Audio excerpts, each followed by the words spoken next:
አመሰግናለሁኝ። እንዳሉት ያው ሰፋ ያለ ነገር ነው፣ ብዙ ትንታኔዎች የሚፈልግ ነገር ነው። ምናልባት ከአጭር ጊዜ ስለሚኖረን ግን እሱ ላይ እንገደባለን። እንደው ማጠቃለያ የማደርገው ነገር ቢኖር የዚህ የአዲሱ የዶናልድ ትራምፕ የአሜሪካ ብሔራዊ ደህንነት ስልት ያወጣው መረጃ አለ እና ያ መረጃ ምንድን ነው? ብዙ ነገሮች ብዙ ተንታኞችም ሲናገሩ የሰማሁት እኔ ይሄኛው ለኢትዮጵያም ትንሽ ስጋት ይሆንባታል የሚሉ ነገር አለና ምንድን ነው የዚህ የአሜሪካ ያወጣው አዲሱ የደህንነት መረጃ?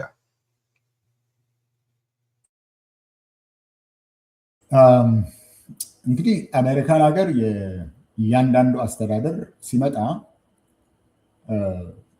ዶክትሪን ያስቀምጣል። ማለት ይሄ የናሽናል ሴኩሪቲ ስትራቴጂ የሚለው እንደ ዶክትሪን እንደ ቲዮሪ ውሰድ። ነገር ግን የጦር አሰላለፉም ራሱ ከዚህ ነው የመነጨው። ማለት ቀጥታ ስራ ላይ የሚውል ነገር ሳይሆን እንደ መግለጫ ነው። ይሄ ጠቅላላ የሀገሪቱን የዲፌንስ እና የሴኩሪቲ ሁኔታ እንዴት አድርገህ እንደምታደራጀው፣ በጀትን እንዴት እንደምትመድብ እሱን ኢንፎርም ያደርጋል። ነገር ግን ጠቅላላ የፖሊሲ ዶኪመንት ነው ማለት አይቻልም። ነገር ግን ቲዮሪ ነው። በአጠቃላይ ከዚህ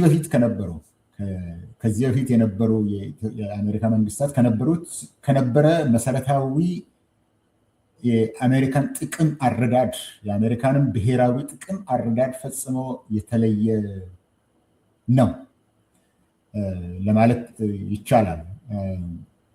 ኢቨን የትራምፕ አስተዳደር በ2017 ካወጣው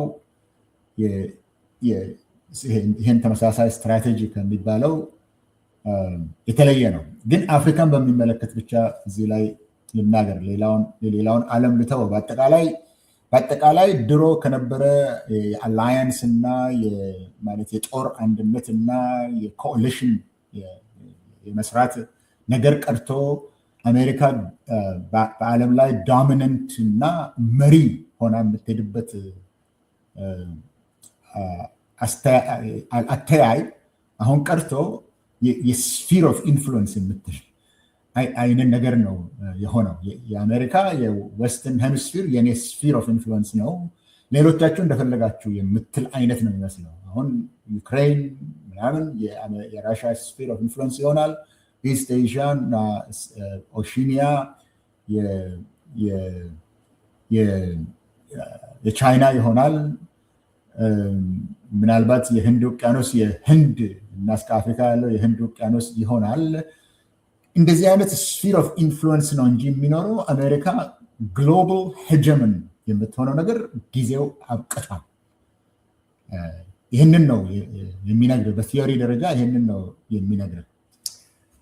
በአፍሪካ ላይ በሚመለከት ይሄ በዚህ አውድ ውስጥ ለመረዳት ከተፈለገ አንደኛ የትራምፕ ዶክትሪን ልበለው፣ የትራምፕ ዶክትሪን ለብቻው ለአፍሪካ አትኩሮት የሰጠ አይመስልም። እንዳለ ለአፍሪካ ንፍቀት ምንድን ነው አህጉር ምንም እንትን የሰጠ አይመስልም። አንዳንድ አካባቢዎች ላይ ከቻይና እና ከራሽያ ጋራ የምትወዳደርበት የውድድር ቲያትር ነው የሚሆነው። ግልጽ ከሆነ ለማለት የፈለኩት ለአፍሪካ ፖሊሲ ነው የሚባል ነገር በዚህ ውስጥ የለም። ነገር ግን አፍሪካ የውድድር ከሌሎች ሀያላን ሀገሮች ጋር የውድድር ቀጠና ነው። ሁለተኛ አሜሪካ አፍሪካን ኢንጌጅ የምታደርገው ወደፊት የአሜሪካ ብሔራዊ ጥቅምን በሚመለከት እንጂ የአሜሪካን እሴቶች ቫሊዩስ በሚመለከት አይደለም። ይህም ማለት ከእንግዲህ አሜሪካ አፍሪካን የዲሞክራሲ፣ የነፃነት፣ የሰብአዊ መብቶች በሚመለከቱ ጉዳዮች ላይ ተመስርታ ፎረን ፖሊሲ አይኖራትም። የአሜሪካን ጥቅም በሚመለከቱ ጉዳዮች ላይ ብቻ ነው የምታደርገው። ይሄኛውም ይላል በዛ ዳግመነቱ የእያንዳንዱ የአፍሪካን ሀገር ሉዓላዊነት ይጠብቃል። እነዚህ አፍሪካ ሀገሮች ደግሞ በራሳቸው ላይ የተደገፉት ሰልፍ ሪላያንት እንዲሆኑ ይፈልጋል። ከአሜሪካ ጋር የሚያደርጉት ግንኙነት በመስጠትና በመቀበል ላይ ሬሲፕሮሲቲ ላይ የተመሰረተ ነው የሚለው ይሄ አፕሮች ሆኖ ያለ በአፍሪካ ውስጥ እንግዲህ ዋና አሜሪካ የምትፈልጋቸው ነገሮች አንዱ የካውንተር ቴሮሪዝም ነው። በዚህ ላይ ከተወሰኑ አገሮች ላይ ቴሮሪስቶች፣ ጂሃዲስቶች በአፍሪካ ውስጥ መፈንጫ እንዳያገኙ ወይም መሸሻ እንዳያገኙ፣ ስርቻ እንዳያገኙ ማድረግ ነው። ይህንንም ከአፍሪካ ጋራ ፓርትነርስ ፈጥረን ከነሱ ጋራ እንሰራለን። ሁለተኛው ይሄ የግሬት ፓወር ኮምፒቲሽን ነው ያሉት። ሌላው ከተለያዩ ሀገሮች ጋራ የኢኮኖሚ ጥቅም ባርጋለን ከነሱ ጋራ ይሄ ትራንዛክሽናል የሆነ ግንኙነት እናደርጋለን ነው የሚለው። በአካባቢው እንግዲህ ጥቅም አላት።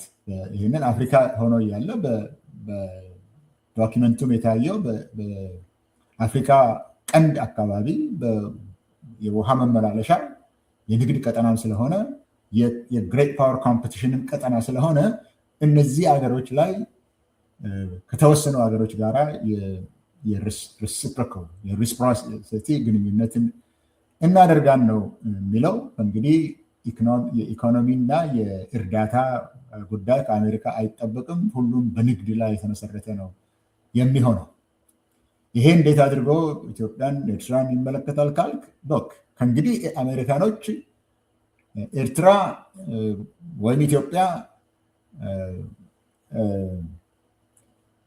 ጨቋኝ ሀገሮች ናቸው፣ የሰውን መብት አይጠብቁም፣ ዴሞክራሲን አያራምዱም፣ የሰውን ነፃነት አያራምዱም የሚለው ነገር ተጥለዋል ማለት ነው። አሜሪካ የምትፈልገው ስታቢሊቲ ነው። ስታቢሊቲ ሊሰጥ ከሚችል ጋራ ነው የምትገናኘው። ይሄን ከዛ በኋላ ትርጉሙን እናንተ ስጡበት።